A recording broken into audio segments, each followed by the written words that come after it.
Leadership is something that I think needs to be of importance. And I really started this because kids are looking at their cell phones and taking selfies and really just oftentimes worried more about themselves rather than other people.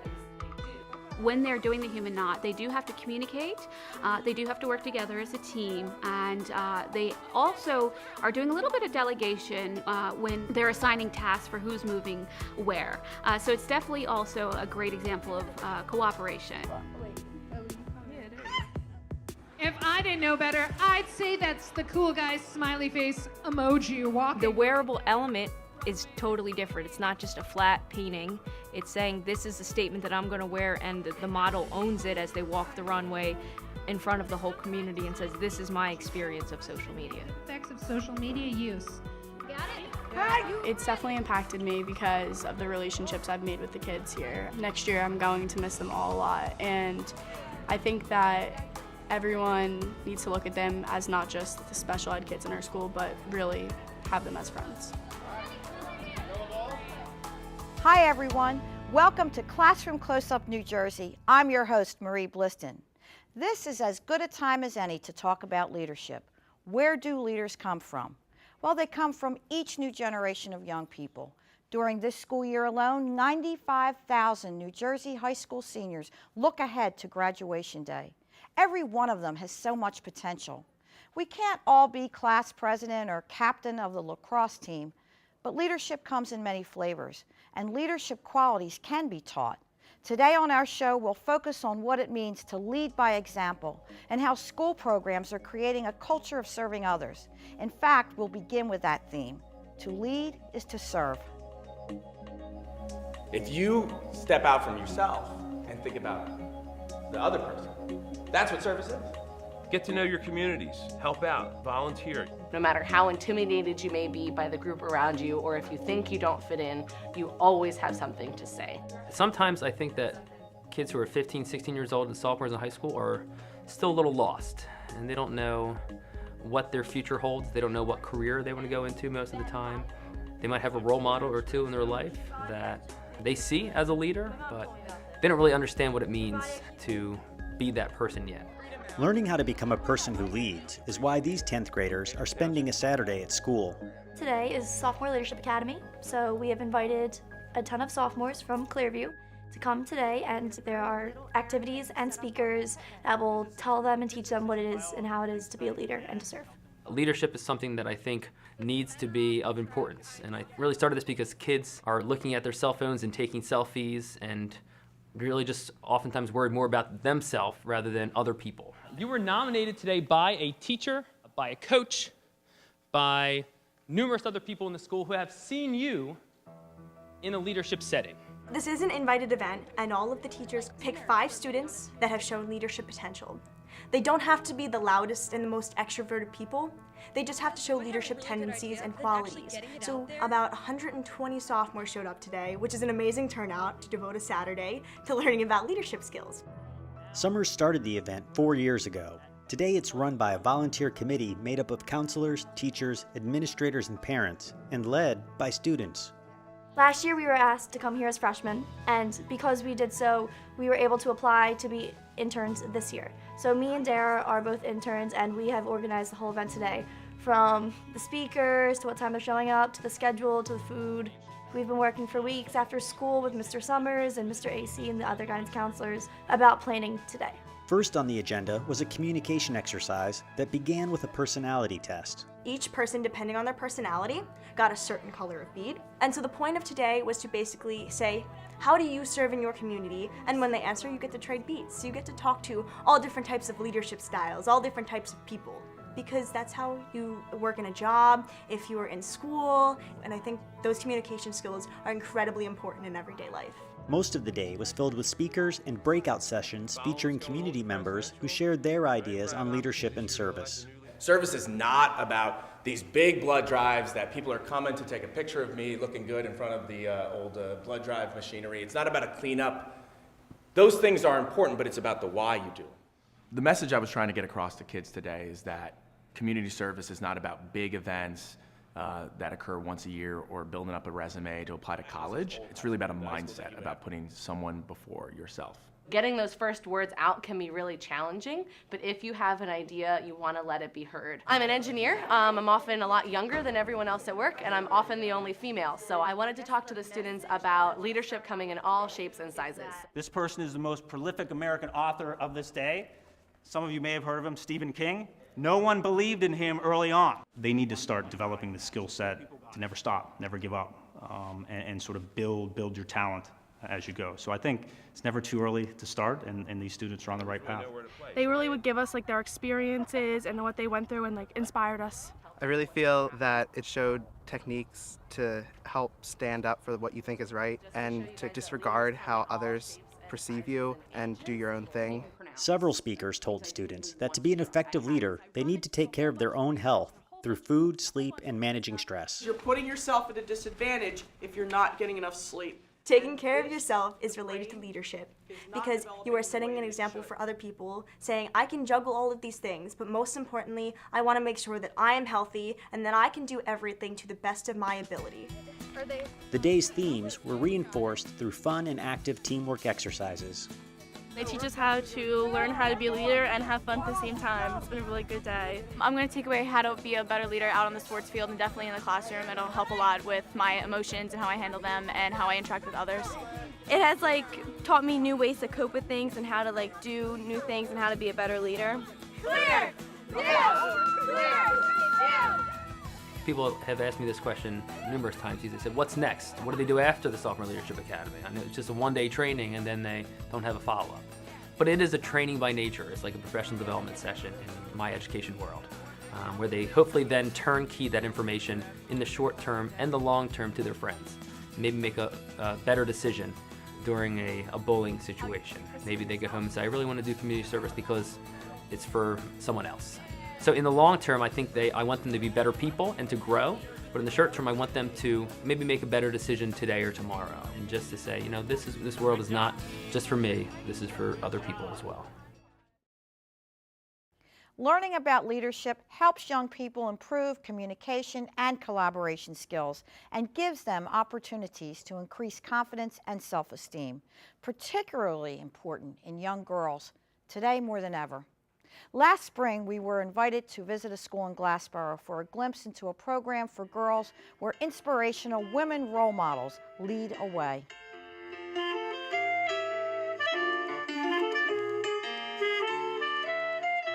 Alice Stokes Paul, born in Mount Laurel, New Jersey in 1885, was a suffragist in the 1900s.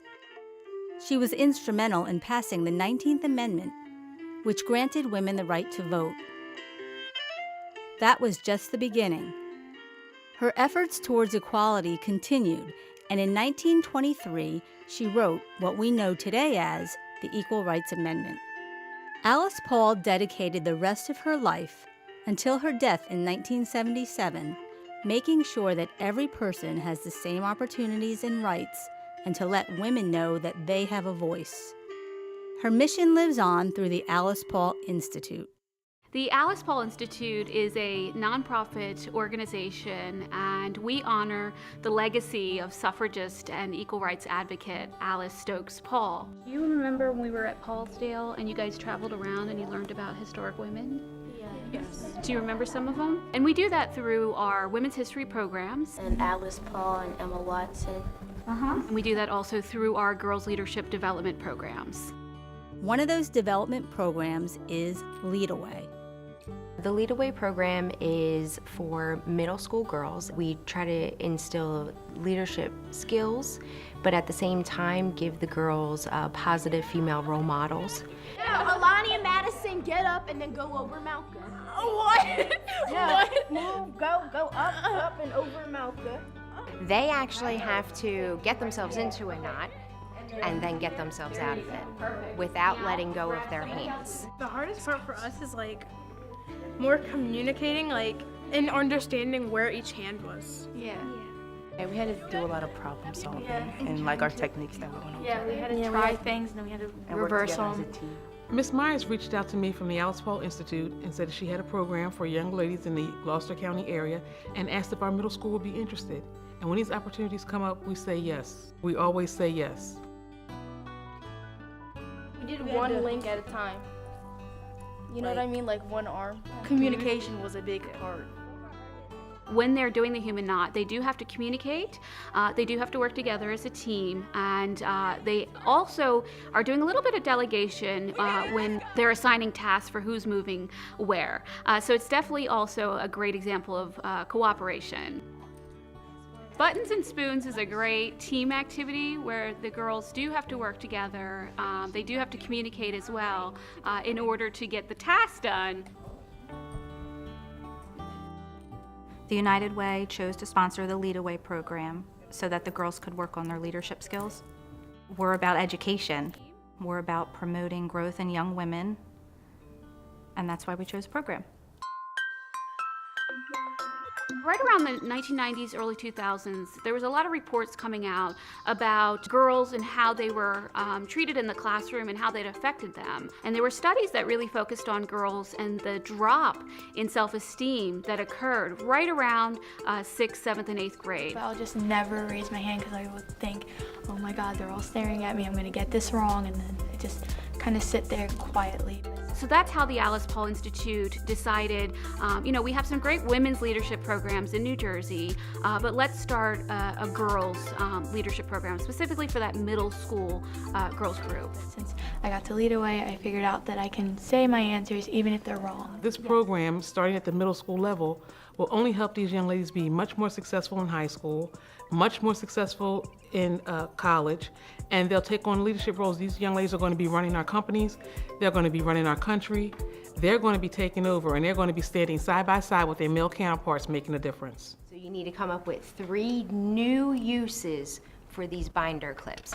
You have 5 minutes. The paperclip activity was their chance to get creative. We came up with for your headphones not to be tangled. Perfect. When the toothpaste is almost out and you need to get the last bit of toothpaste out, you could just use it to squeeze it out. Like a tablet? Yeah. The young ladies that participate in this program are submitted by their teachers. I ask teachers for nominations for young ladies that they think could benefit from the program. Some are leaders, some have leadership qualities and they just don't realize it yet. So we ask teachers to pick those girls that have the qualities they're just on the edge. We just need to break through that shell and let them see that they can do it. I would also say it's a way to express yourself and not be afraid to be judged or anything, and you just learn how to be a better leader and a better person and have better character. This program is very important to me for 2 reasons. One, I'm a female, and I think females need to be empowered. They need to have a voice. They need to show what they know. And as the assistant principal, it helps build character, and these girls make great decisions following the program. Those young ladies who have already had great decision-making skills or leadership qualities, it just catapults them into the next level. Girls rule!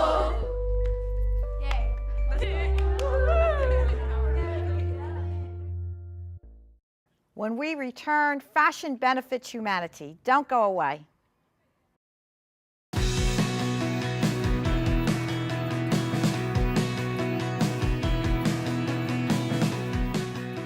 You can't expect every kid to go out and become an English professor. You can't expect every kid to go out and become a mathematician. For some kids, that is their aim, that's their goal, God bless them. For most kids, they're gonna do something else in their lives. For a lot of the kids, they're gonna go and do jobs that aren't even invented yet. I said to one class, it's possible that when you guys get out of high school, get out of college, one of you may get a job as a time travel agent. Not a travel agent, a time travel agent. And that might be a thing then. And they're all laughing, and I said, guys, back when I was in school, your age, there were no computers. We didn't talk about computers. We didn't talk about careers in computers and graphic design and all this stuff.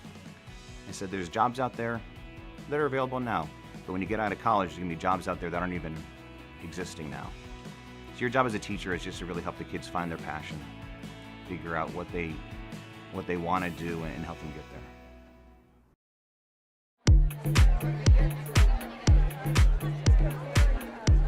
All right, I am Miss Braverman and I am so excited for tonight. The theme tonight is pause before you post, as you can see on my shirt. Jen Braverman is an art teacher, but tonight she's also coordinating a fashion show here at Maple Shade High School. You will find students in this show that are in grades 5, 6th, 7th, all the way through 12th grade. But it's not your typical school fashion show. Tonight's Pause Before You Post event, Pause Before You Post, PAWS, comes from the Wildcat. It's our mascot. And also to think before you post and the longevity of everything you say. I mean, that's a big common misconception is you're posting something, it's gone, I can delete it, but the impact of what you say lasts even longer. This dress is entitled Hide Behind the Tech. Since everyone nowadays says that this generation uses technology as a shield, I made a dress with an arm. The wearable element is totally different. It's not just a flat painting. It's saying this is the statement that I'm going to wear, and the model owns it as they walk the runway in front of the whole community and says, this is my experience of social media. If I didn't know better, I'd say that's the cool guy's smiley face emoji walking right there. Me and my dad made it up with emojis. It is interchangeable, and well, I'm actually quite proud of it. Ryan truly embodies the look of a model and his reversible wear. Emojis are basically happy, sad, people's expressions, actually. Social media has basically the dark side and the light side. Next up, we're gonna see from designer and model with Isabel. My statement for my dress, it's explaining all the different logos and the fun things that are on social media and the apps that you can have fun on. There is a term called artivism, which is using the visual arts for an activist role, using art, teaching art, not just to make a beautiful product, but to express yourself, to make a statement, and to make the world a better place. Here we have the outfit to show the positive and negative effects of social media use. The left side is what could happen if you use social media in the wrong way. The right side is to show positive feedback that you can get from looking. The point of the fashion show isn't just to scare people of social media.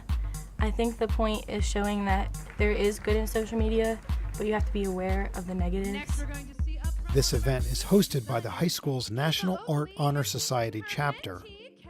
We're so consumed by social media, and there's positive, but I think there's a lot of negatives to it too. And so a lot of the artwork is based on giving it a break. We have a lot of artwork dealing with the negative impacts of social media, like bullying and just basically hiding behind your screen and these apps in your phone. So hopefully we can reach out to people and tell them that these things aren't right and that we should really stop and think about what we're doing. This event is also a fundraiser for 2 local charities, one of which was started by a student at the high school.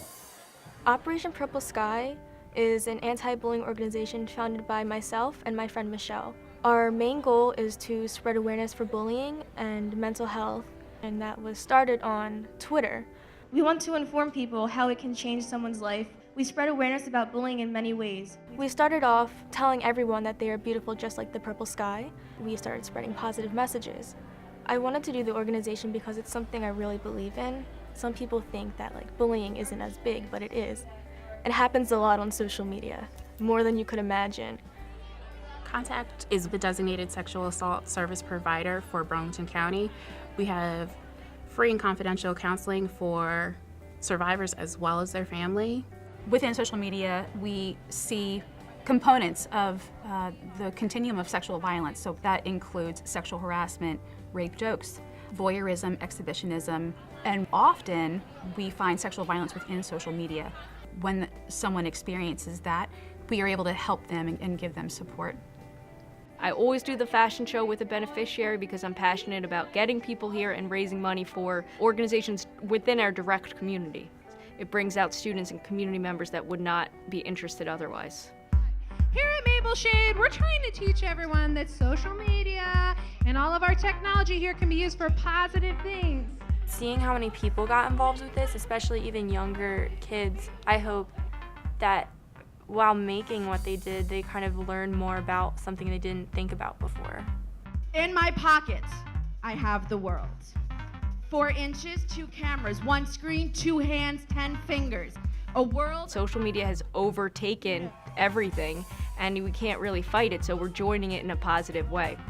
And this is going to sound cliche, but if one student thinks a little bit longer or deletes something instead of posting it, has that conversation within themselves of, is this how I want to represent myself, before they release something to the World Wide Web, then I'll be very happy. Tweet, tweet, look at her go.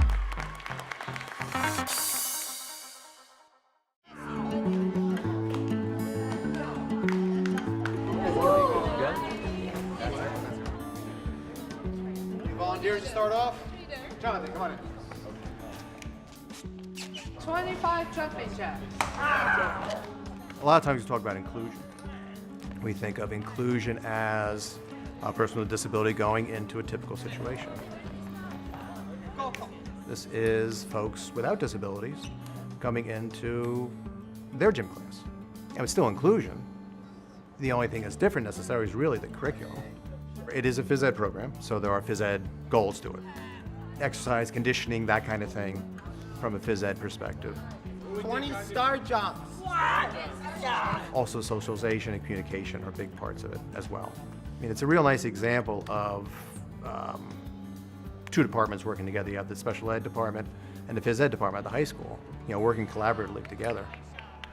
Unfortunately, we had to make it back to the other side, so we get to play a little bit longer, Cal. 1, 2, 3. We're working on group initiative, cooperative games, where they work in small groups to solve a problem. One problem will be a game called Island Escape. Hey, one more try. And the problem is that they have to get from one side of the gym to the other, and we act like the gym is shark-infested waters, and they're stranded on desert island. And the other activity is a football game. The lessons are there for physical education, but it's more about the students being social with one another and the friendships that they have really developed. What we're looking to do is bring this program, PE Partners, to the elementary and the middle school level so that it works the whole way up. For me, it's really eye-opening, actually. Before, maybe I thought that because someone couldn't do something that I was superior, but now knowing that they can't do it, that doesn't make them anything wrong with them. That means they just need to work harder to accomplish that. And we're all the same at the end of the day. It's definitely impacted me because of the relationships I've made with the kids here. Next year I'm going to miss them all a lot, and I think that everyone needs to look at them as not just the special ed kids in our school, but really have them as friends. Having PE Partners 7th period towards the end of the day, I look forward to it. You never know what each day is going to bring. You never know, some kid could be having a good day, some kid could be having a bad day, but I make it my personal goal to kind of brighten everyone's day, and it's mutual. To be a member of it for 2 years is something that I value, but I think especially it's life-changing. This kind of thing is something that I'll remember forever. So my students who have significant disabilities are really treated very equally by not only their peers in the PE Partners program, but I think through the example that the general education students in PE Partners set, it really sets an example for the rest of the school population, and we've really noticed a change in the culture here. The last 2 Homecoming Kings have been students from our Life Skills program, so young men with developmental disabilities, and then also last year the Prom King was a young man from my program. We don't know for sure, but it was probably, directed by some of the students in the PE Partners program who really rallied together to get all of their peers to vote for these young men to be recognized in that way. My exposure to this program came when I was a sophomore, and seeing kids, the cool kids, being a part of PE Partners and really having a relationship with these special ed students, and that prompted me to do it. And I think that, if I see a kid that I feel is a good candidate for PE Partners, I always stress them to try it out.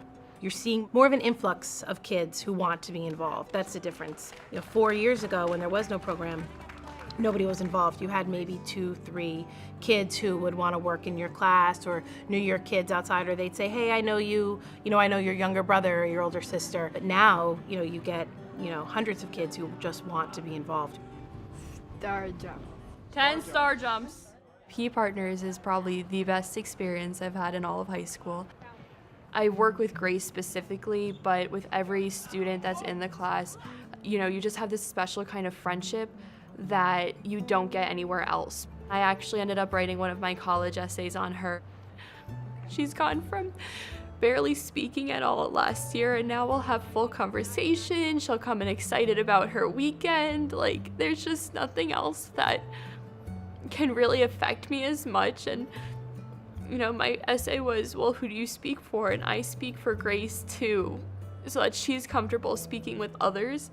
And now to see her be more comfortable and more able to speak has meant the world to me.